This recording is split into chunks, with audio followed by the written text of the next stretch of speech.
Sa ngalan ng Ama, ng Anak, at ng Espiritu Santo. Amen. Sumainyo ang Panginoon. At sumaiyo rin. Mga kapatid, muli tayong lumalapit sa Diyos, humihiling sa Kanyang basbas at pagpapalakas. Niisip natin, tinataas sa Diyos, pinagdarasal, lahat ng mga kapatid nating may nararamdaman na sakit sa kanilang pangangatawan. Tinihingi natin sa Diyos ang kanilang mabilis sa kagalingan. Dahil pag tayo'y malakas, mas magagawa natin ang misyon na pinapagawa ng Diyos sa atin. Sa mga napakaraming beses na kung saan malakas tayo, malusog tayo, pero sinayang natin ang ating buhay at oras sa pagkakasala.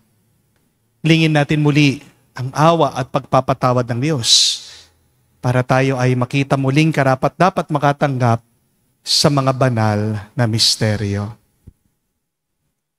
Inaamin ko Sa makapangyarihang Diyos at sa inyo mga kapatid, na lubha akong nagkasala sa isip, sa salita, sa gawa at sa aking pagkukulang, kaya isinasamo ko sa mahal na Birheng Maria, sa lahat ng mga anghel at mga banal, at sa inyo mga kapatid, na ako'y ipanalangin sa Panginoong ating Diyos.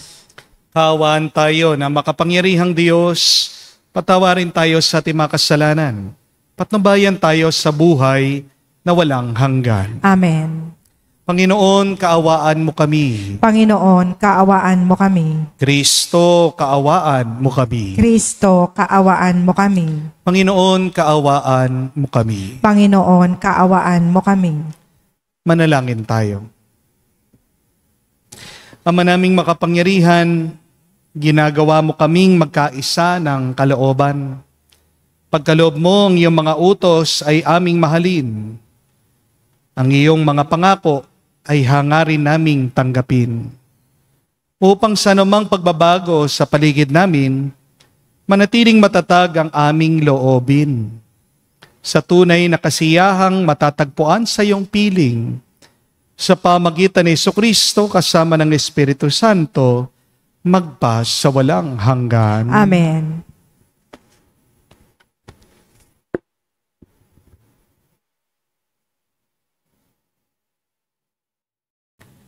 Pagbasa mula sa unang sulat ni Apostol San Pablo sa mga taga-Tesalonika. Mga kapatid, hindi na kailangang paalalahanan pa kayo tungkol sa pag-ibig na dapat iukol sa mga kapatid sa pananampalataya. Yamang itinuro na sa inyo ng Diyos kung paano kayo mag-iibigan. At ito na nga ang ginagawa ninyo sa mga kapatid sa Macedonia. Ganun man, ipinakikiusap pa rin namin sa inyo mga kapatid na pag-ibayuhin ninyo ang inyong pag-ibig. Pagsikapin ninyong mamuhay ng tahimik. Ang inyong harapin ay ang sarili ninyong gawain. Magpagal kayo para sa inyong ikabubuhay tulad ng sinabi namin sa inyo.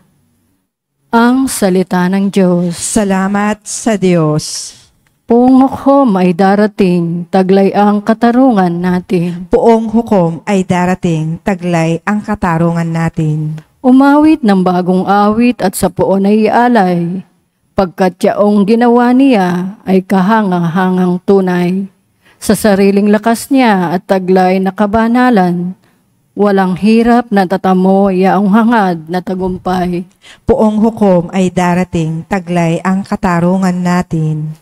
Umingay ka, karagatan, at lahat ng lumalangoy. Umawit ang daigdigan at ang lahat ng naroroon. Umugong sa palakpakan pating yaong kalaliman. Umawit ding nagagalak ang lahat ng kabundukan. Poong hukom ay darating, taglay ang katarungan natin. Pagkat siya'y dumarating, maghahari sa daigdig. Taglay niya'y katarungan at paghatol na matuwid. Poong hukom ay darating, taglay ang katarungan natin.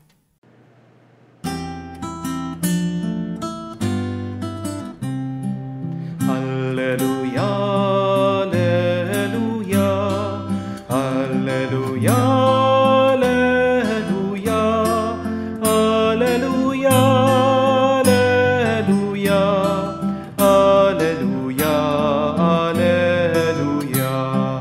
Alleluia, Alleluia, Alleluia, Alleluia.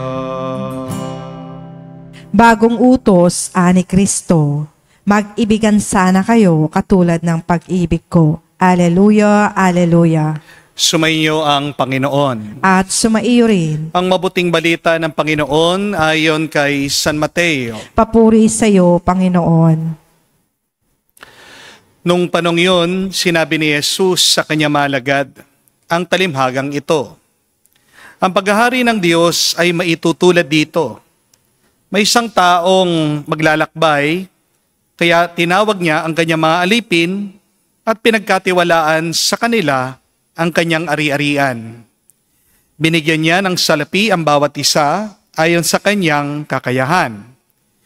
Binigyan niya ang isa ng 5,000 piso. Ang isa na may 2,000 piso. At ang isa pa'y 1,000 piso.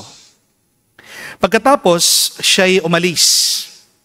Pumayo agad ang tumanggap ng 5,000 piso at ipinangalakal niya. At nagtubo siya ng 5,000 piso. Gayon din naman ang tumanggap ng 2,000 piso ay nagtubo ng 2,000 piso. Ngunit ang tumanggap ng 1,000 piso ay humukay sa lupa at tinago ang salapi ng kanyang Panginoon. Pagkaraan ng mahabang panahon, bumalik ang Panginoon ng mga aliping iyon at pinagsulit sila. Lumapit ang tumanggap ng 5,000. Wika niya, Panginoon, heto po ang 5,000 na bigay ninyo sa akin. Heto pa po ang 5,000 na tinubo ko. Sinabi sa kanya ng Panginoon, magaling, tapat at mabuting alipin. Yamang naging tapat ka sa kakaunting halaga, pamamahalain kita sa malaking halaga. Makihati ka sa aking kagalakan. Lumapit din ang tumanggap ng 2,000. At ang sabi, Panginoon, heto po ang binigay ninyong 2,000. Heto naman po ang 2,000 piso na tinubo ko. Sinabi ng kanyang Panginoon, magaling, tapat at mabuting alipin. Naging tapat ka sa kakaunting halaga, kaya pamamahalain kita sa malaking halaga. Makihati ka sa aking kagalakan. At lumapit naman ang tumanggap ng 1,000 piso. Alam ko pong kayo'y mahigpit, aniya. Gumagapas kayo sa hindi ninyo tinanim. At nag-aani naman kayo sa hindi nyo hinasik. Natakot po ako, kaya't binaon ko sa lupa ang inyong salapi. Heto na po ang 1,000 ninyo. Masama at tamad na alipin. Tugon ng kanyang Panginoon, alam mo palang gumagapas ako sa hindi ko tinamnan at nag-aani ako sa hindi ko hinasikan. Bakit hindi mo yan nilagak sa bangko, di sana'y may nakuha akong tubo ngayon? Kunin ninyo sa kanyang 1,000 piso at ibigay sa may 10,000. Sapagkat ang mayroon ay bibigyan pa at mananagana. Ngunit ang wala, kahit ang kakaunting nasa kanya, ay kukunin pa. Itapon ninyo sa kadiliman sa labas ang aliping walang kabuluhan. Dooy tatangis siya at manggagalait ang kanyang ngipin. Mga kapatid, ang mabuting balita ng ating Panginoon. Pinupuri ka namin, Panginoong Hesukristo. Magandang araw po muli sa inyong lahat. Tanong lang po, gagamitin mo ba ang laptop mo bilang chopping board? Di ba hindi? Ilalagay niyo po ba yung mga sapatos niyo sa loob ng microwave? Gagamitin mo na parang shoe rack? Di po ba hindi? Kung meron kang Ferrari at Rolls-Royce na sasakyan, gagamitin mo ba yan panghakot ng basura? Di po ba hindi? Bakit hindi mo gagawin ang mga bagay na ito? Kasi alam mo ang halaga at kakayahan na mga gamit na binanggit ko. Buti pa po, pagdating sa mga gamit, no? Alam natin ang halaga at kakayahan nila. Pero bakit pagdating sa ating buhay, sinasayang natin ito? Mga kapatid, pinapaalala ng Diyos sa atin sa pamagitan ng talimhaga ng mga talento. May kakaiba din tayong lakas at potensyal bilang mga tao. Ang sabi po ng kwento ni Jesus, binigyan itong mga lingkod, mga alipin ng pera. Ito po yung talento nung panahon ni Jesus. At binigyan sila ayon dun sa kanilang kakayahan. Kahit na magkakaiba po ng bilang o halaga ang kanilang tinanggap, ang mahalaga silang lahat ay nakatanggap. Malaki o kakaunti, lahat sila ay binigyan, pinagkatiwalaan. Kapatid, yan din po ang mabuting balita para sa ating lahat. Binigyan ka rin ng angking galing, talino, lakas, at buhay ng Diyos. Amen? Huwag mong mamaliitin ang iyong sarili. You are unique. You are talented. No one is like you, and no one will be like you. Walang taong kamukha mo, at kahit na kailan, walang makakagaya sa'yo. Kaya sana naman, tigilan mo na yung gumagaya sa iba. Be yourself. Be the best of who you can be. Because you can do it. God has buried something good and beautiful, wonderful in your life. Sa ating pag-uugali, sa ating buhay, yung isip mo, pananaw mo, iisa ka lang. At kapag iisa lang, katangi-tangi, it's very rare. Hindi po ba? At kapag very unique, napakahalaga niyan. Napakamahal niyan. Kaya nga mahal na mahal ka ng Diyos kasi nag-iisa ka lang. Pero alam niyo pong pinakamalungkot na karanasan sa buhay ay yung nasasayang yung ating mga talento at potensya. The saddest thing in life is wasted talent. And more sad than this is when we waste our life. Ang Diyos, hindi lang nalulungkot o hindi galit na galit kapag sinasayang natin ang ating talento at buhay. Kung paano tayo din nalulungkot ngayon, nalaman natin ang Pilipinas, sobrang yaman, pero bakit naghihirap tayo? Kasi kinukurakot lang ang yaman ng ating bansa. At saan ginagamit yung ating yaman? Sa luho, sa walang kakwenta-kwentang bagay na hindi man nakikinabang ang taong bayan. The saddest thing in life is wasted talent, potential, possibilities. Hayaan mo yung mga ibang tao maglustay, sayangin nila kanilang buhay, pero ikaw, wag mong sasayangin ang oras mo, ang buhay mo, ang talento mo. Your life has a lot of possibilities. You only have one life. Make it worthwhile.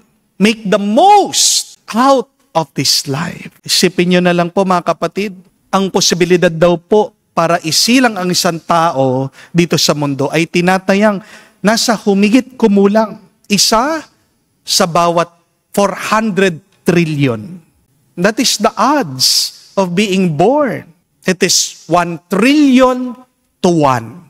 Sa lahat dapat na pwedeng isilang, ipanganak, mabuhay, sipin mo, ikaw pa ang nabuhay, ikaw pa ang humihinga. Pero ang tanong, saan mo ginagamit ang buhay na ito? Madami sa inyo nag-aaksaya sa lungkot, sa depression, sa galit, sa pag-aalala, pakikipag-away, pagrereklamo.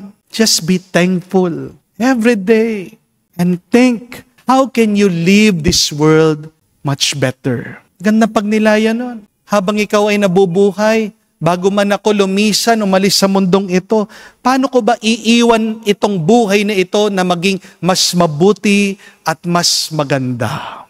Also ask, will the Lord profit from my actions? Will God gain something from my life? Ang buhay na ito'y pinahiram lang. Tingnan nyo sa Ebanghelyo, naghahanap ng interest ang Panginoon. Di ba? Kapag humiram ka ng kaldero sa kapitbahay mo, pag binalik mo yan, dapat malinis. At yung iba pa nga, ibabalik, hindi lang malinis, may kasama pang pansit at spaghetti. Kaya nga, pag ganyan yung attitude mo, pag nagbabalik ka, parating ka pa lang, handa na yung hihiramin mo. Mas natutuwa ang Diyos. At pagkakalooban ka pa niya ng mas maraming grasya, kung nakikita niya, mapagkakatiwalaan ka at nagiging mabunga ang pinagkakatiwala niya sa iyo. Amen?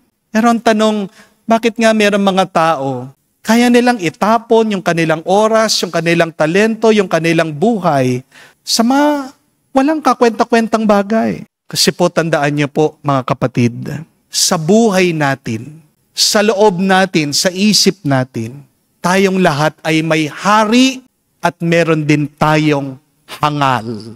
All of us, inside of us, have both a king and a fool.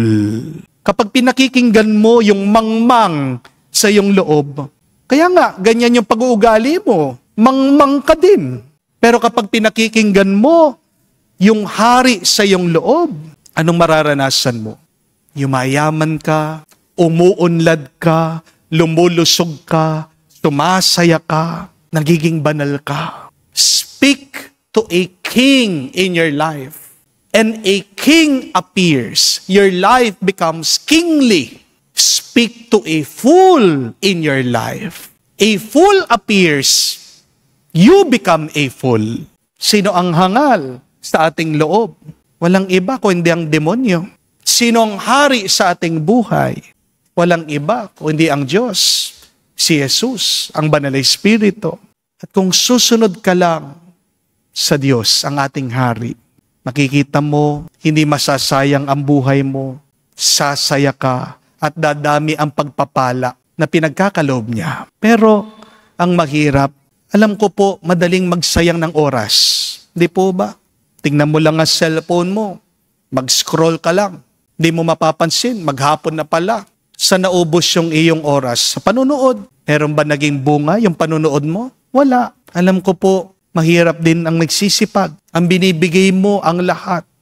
Oo, mahirap. Pero posible kung palagi mong pakikinggan at susundan ang salita ng hari, ang salita ni Jesus. Amen? Kapatid, ito lang ang araw na nakalaan para sa iyo. This is the only day that is given to you. Dahil lang kahapon, lumipas na. Ang kinabukasan, hindi pa sinisilang yan. Huwag mong sasayangin ang talento at buhay mo ngayon. Kaya kung gusto mong maging mas masaya, magdisiplina ka. Disiplinahin mong iyong sarili. Magtiyaga ka. Magsipag ka. Umasa ka sa Diyos. At tayo'y magpatulong sa ating banal na hari na tayo ay gabayan para hindi masayang ang kanyang binahagi, ang kanyang pinagkaloob sa atin. Amen.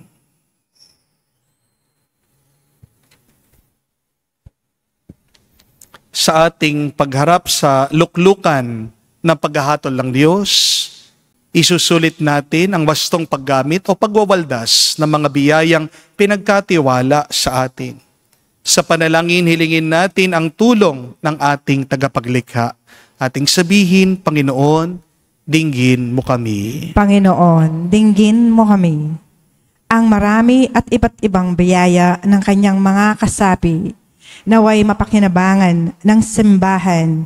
Manalangin tayo sa Panginoon. Panginoon, dinggin mo kami. Ang mga opisyal ng gobyerno, naway igalang ang plano ng Diyos sa pamamagitan ng pagtatanggol at pagtataguyod sa kahalagahan ng sanlilikha. Manalangin tayo sa Panginoon. Panginoon, dinggin mo kami. Ang lahat ng tao naway magsalo-salo sa biyaya ng lupa at makiisa ang bawat tao sa pagkakaroon ng makatao at mayamang kaunlaran sa ating bansa. Manalangin tayo sa Panginoon. Panginoon, dinggin mo kami.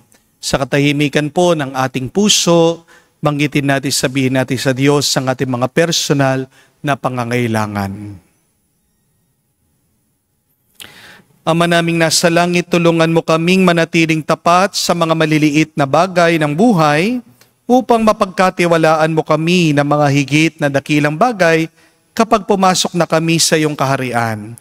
Nihiling namin ito sa pamagitan ni Kristo, aming Panginoon. Amen.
Manalangin kayo mga kapatid, para ng ating mga paghahain ay kalugdan ng Diyos amang makapangyarihan. Tanggapin nawa ng Panginoon itong paghahain sa iyong mga kamay, sa kapurihan niya at karangalan, sa ating kapakinabangan at sa buong sambayanan niyang banal.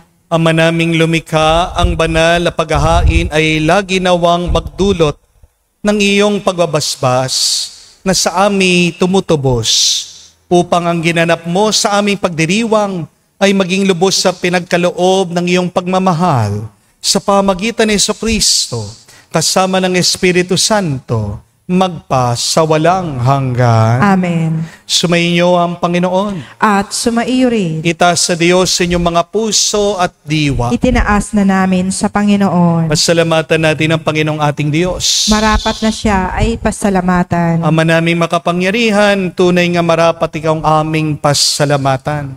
Nasa iyong aming buhay, pagkilos at pag-iral. Sa pamumuhay namin araw-araw, tinatamasa namin ang iyong pagmamahal. Sa pag-ibig mo pinunla sa sangkatauhan. Ang Espiritu Santo ay unang aning bigay ng anak mong naglagak sa amin ng katiyakang nakalaang mabuhay kami sa piling mo kailanman. Kaya kaisa na mga anghel nagsisiawit ng papuri sa iyo nang walang humpay sa kalangitan. Kami nagbubunyi sa iyong kadakilaan.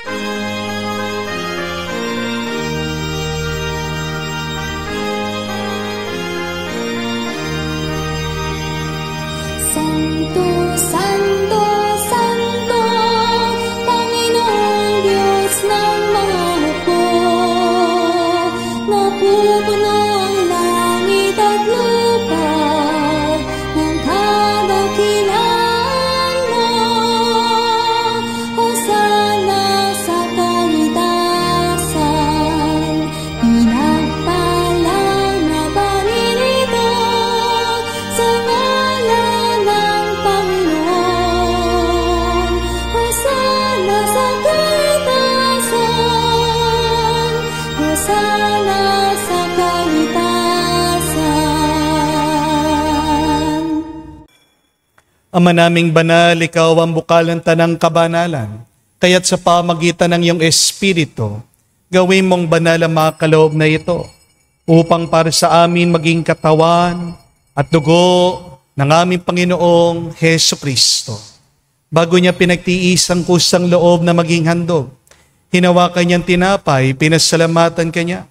Pinaghati-hati niya yon, inabot sa kanya malagad at sinabi, tanggapin ninyong lahat ito at kanin. Itong aking katawan ay hahandog para sa inyo.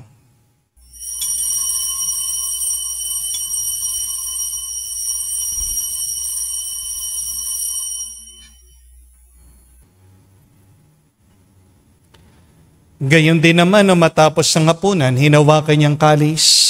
Muli kanya pinasalamatan. Inabot niya ang kalis sa kanya malagad at sinabi, tanggapin ninyong lahat ito at inumin. Ito ang kalis ng aking dugo, ng bago at walang hanggang tipan. Ang aking dugo na ibubuhos para sa inyo at para sa lahat, sa ipagpapatawad ng mga kasalanan. Gawin ninyo ito sa pag-alaala sa akin.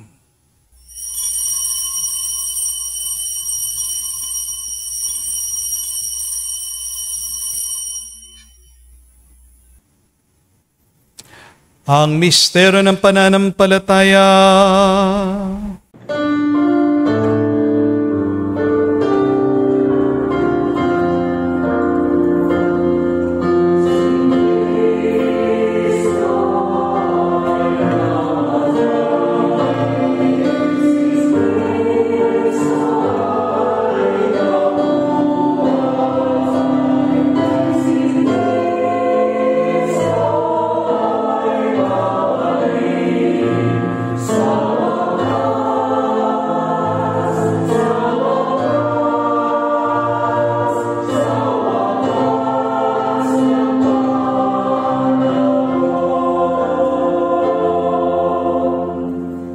Ang mga ginagawa namin ngayon ng pag-alaala sa pagkamatay muling pagkabuhay ng iyong anak.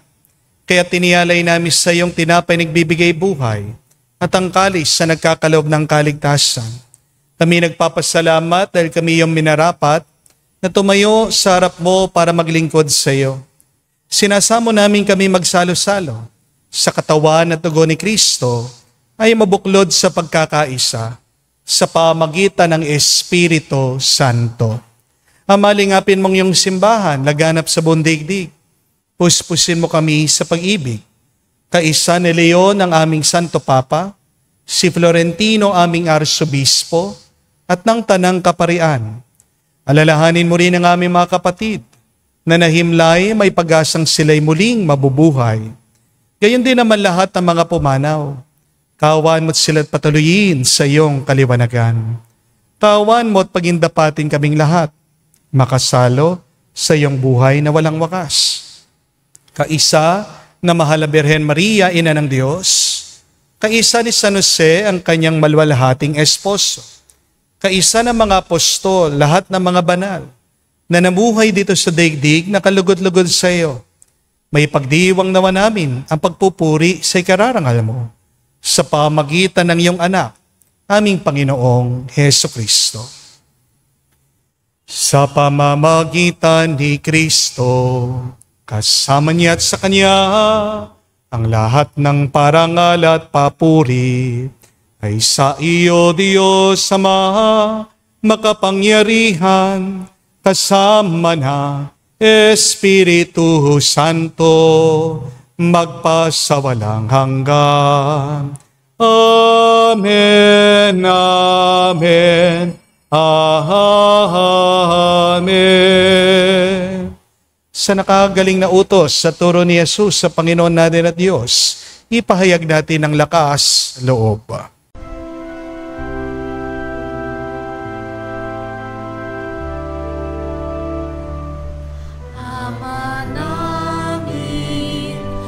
Sumasalangit ka, sambahin ang ngalan mo, mapasa amin ang kaharian mo,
Hinihiling namin kami adya sa lahat na masama, pagkalooban ng kapayapaan araw-araw, iligtas sa kasalanan, ilayo sa lahat ng kapamakan, samantalang aming pinanabikan ang dakilang araw ng pagpapahayag ng tagapagligtas naming si Hesu Kristo. Sapagkat iyo ang kaharian at ang kapangyarihan at ang kapurihan magpakailanman. Amen. Panginoong Hesu Kristo, sinabi mo sa mga apostol, kapayapaan ang iniwan ko sa inyo, ang aking kapayapaan, binibigay ko sa inyo. Tungayan mong aming pananampalataya at huwag ang aming pagkakasala.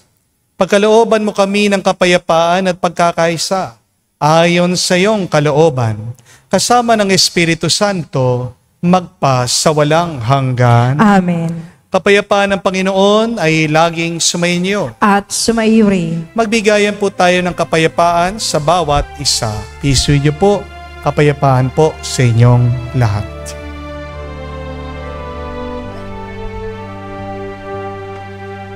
Kordero ng Diyos na nag-aalis ng mga kasalanan ng sanlibutan,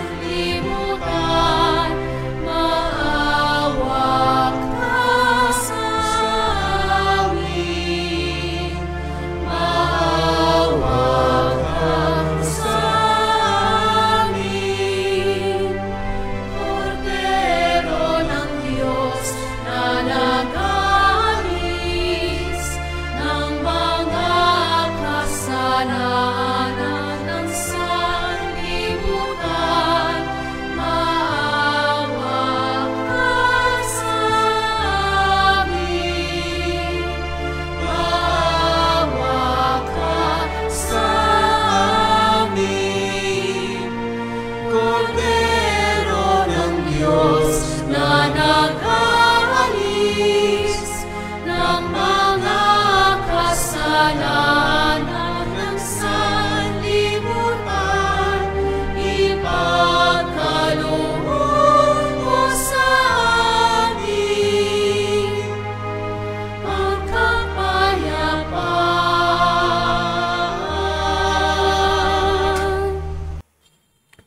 Mga kapatid, naririto ang ating Panginoong Jesucristo, ang Kordero ng Diyos. Siya nag-aalis sa mga kasalanan ng sanlibutan. Mapalad tayong lumalapit sa piging ng Kordero. Panginoon, hindi ako karapat-dapat na magpatuloy sa iyo, ngunit sa isang salita mo lamang ay gagaling na ako.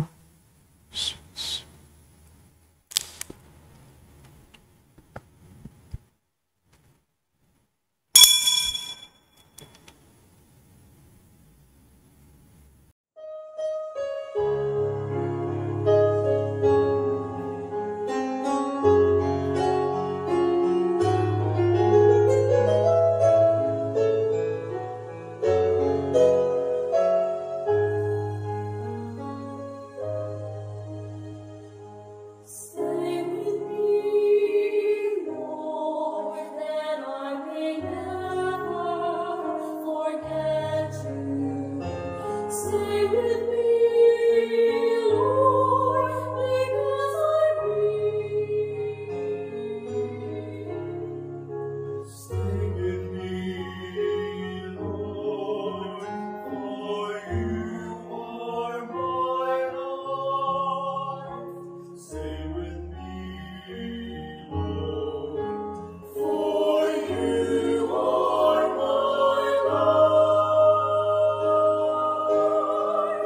Oh, I need you, Lord Jesus, in this night of exile. Stay with me, Lord Jesus, in the breaking of the breath of darkness, disperses all darkness.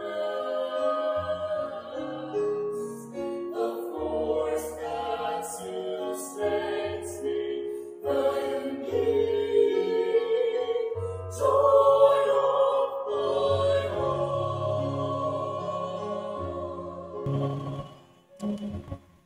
Manalangin tayo.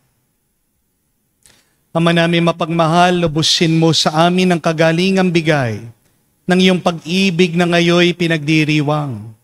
At kami naway magkaroon ng ganap na kaunlaran upang sa lahat ng aming pagkakabalahan, ikaw ang aming mabigyang kasiyahan sa pamagitan ni Jesucristo kasama ng Espiritu Santo, magpa sa walang hanggan. Amen. Pakilagay niyo po ang inyong kanang kamay sa inyong mga dibdib at sabay-sabay po nating dasalin ngayon ang miraculous prayer of Padre Pio for the quick recovery and healing of our sick brothers and sisters. Heavenly Father, I thank you for loving us. We thank you for sending your Son, our Lord Jesus Christ, to the world to save and to set us free. We trust in your power and grace that sustain and restore us. Loving Father, touch us now with your healing hands, for we believe that your will for us is to be well in mind, body and soul and spirit. Cover us with the most precious blood of your Son, our Lord Jesus Christ, from the top of our head to the soles of our feet. Cast out anything that should not be in us. Root out any unhealthy and abnormal cells. Open any blocked arteries or veins, and rebuild and replenish any damaged areas. Remove all inflammation and cleanse any infection by the power of Jesus' precious blood. Let the fire of your healing love pass through our entire body to heal and to make new any disease areas, so that our body will function the way you created it to function. Touch also our mind and our emotions, even the deepest recesses of our heart. Saturate our entire being with your presence, love, joy, and peace, and draw us ever closer to you every moment of our life. And Father, fill us with your Holy Spirit and empower us to do your works, so that our life will bring glory and honor to your holy name. We ask this in the name of Jesus Christ, our Lord. Amen. We ask for the intercession for our Blessed Mother Mary. Hail Mary, full of grace, the Lord is with you. Blessed are you among women, and blessed is the fruit of your womb, Jesus. Holy Mary, Mother of God, pray for us sinners now and at the hour of our death. Padre Pio Petralcina, pray for us. Muli po ako'y nagpapasalamat sa lahat ng mga sumusuporta sa ating parokya, lalong-lalo na ang mga nagdo-donate po. Ginagamit din natin pambili ng olive oil at ng mga bote para ipamigay natin sa mga kapatid nating may sakit. Just a reminder, it is not the oil that heals you, but it is God who uses the oil that heals you. Huwag niyo pong gawin na anting-anting, no? Yung mga oil, yung mga langis na binibigay namin sa inyo. Ang pagpapala at bendisyon ng Diyos ay nangangailangan ng instrumento. At ang ginagamit po nating instrumento, daluyan ng kanyang grasya, ay yung ating mga binabasbasan na oil. Muli po, maraming salamat po sa mga tumutulong. Marami po tayong natutulungan na may sakit at nakakaramdam po sila ng kaginhawahan sa pagpapahid nitong ating mga sacred and blessed oil. Muli po mga kapatid, magandang pagnilayan. Saan ko ba sinasayang ang aking oras at buhay? Your life is so precious. God has gifted you with a lot of possibilities, talents. Please, use it well. Isa lang po ang buhay natin. Hindi ka na mabibigyan ng second chance. Kaya naman, pagyamanin natin ang buhay na ito para mapasaya naman natin ang Diyos. Sa pamagitan nito, pagkatapos ng ating buhay, naway marinig natin nangungusap ang Diyos. Pagbibigay ng papuri din sa atin. Well done, good and faithful servant. I pray that you would use your talent and your life well so that you can give God the greater glory.